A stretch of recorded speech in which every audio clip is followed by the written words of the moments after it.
One of the joys of riding in Korea is the relative ease of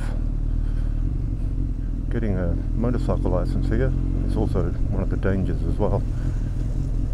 Basically, if you're a foreigner, you can take in your license to the local driver's license centre and they'll switch it across for you. And in the good old days, that automatically came with a 125 motorcycle license. So if you had a car driver's license, you could also ride motorcycles and scooters up to 125cc capacity. If you wanted to get something bigger, you had to sit a test. Now, this test cost you, it still does, I think, about $6 or $7 US. I think it's 7,000 Korean won. And they usually hold them twice a week. And all you had to do was turn up on the day, sign on the dotted line, pay your 7,000 won, and away you go. You do the test. Now the test itself, it's not a road test. There's no written component to it. It's just basically very small enclosed track, and it takes about, depending on how fastly you ride obviously, it takes about somewhere between 45 seconds and a minute to do it. And if you are to pass this test, you are then able to jump on any bike that you want to ride, regardless of the capacity of it. So you get these people turning up, as I did, to take their test, and there'd be 60 or 70 people all waiting to do their test, and they just call your name out, you get up there and you do it. Now it sounds easy, but a very, very weird test. They stick you on a Joseon Mirage, which is a cruiser style, underpowered cruiser style bike. It's a Korean thing. It's 250cc, basically a small Harley Davidson, or a small Honda Shadow. It's quite heavy, and as I said, underpowered. And you sit about 2 meters away from the start of the test. And the first thing you've got to do is 2 90-degree turns on this bike that you've never ridden.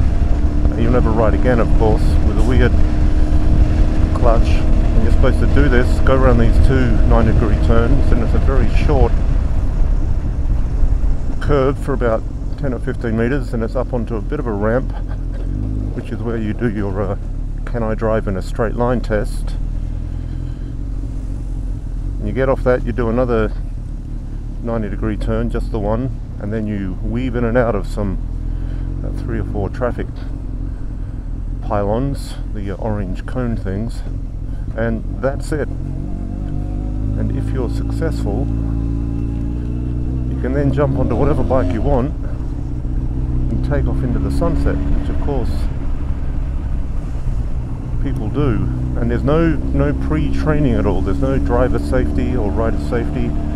It doesn't exist here. Even if you wanted to do a rider safety course, you can't really do it. So what people do is, to get onto university campuses like this one, this is Yonsei University, and they practice riding their bike around here without any kind of supervision. Now I'd like to say that I passed this test the first time, and in fact I never did.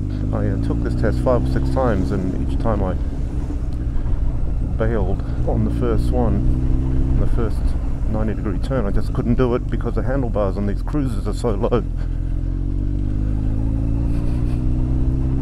And I tried all sorts of different styles. I tried putting my knees in nice and tight to the tank and spread wide like I was on a horse or something. I was never able to do it, so I had to go to an academy, a hagwon as they call it here.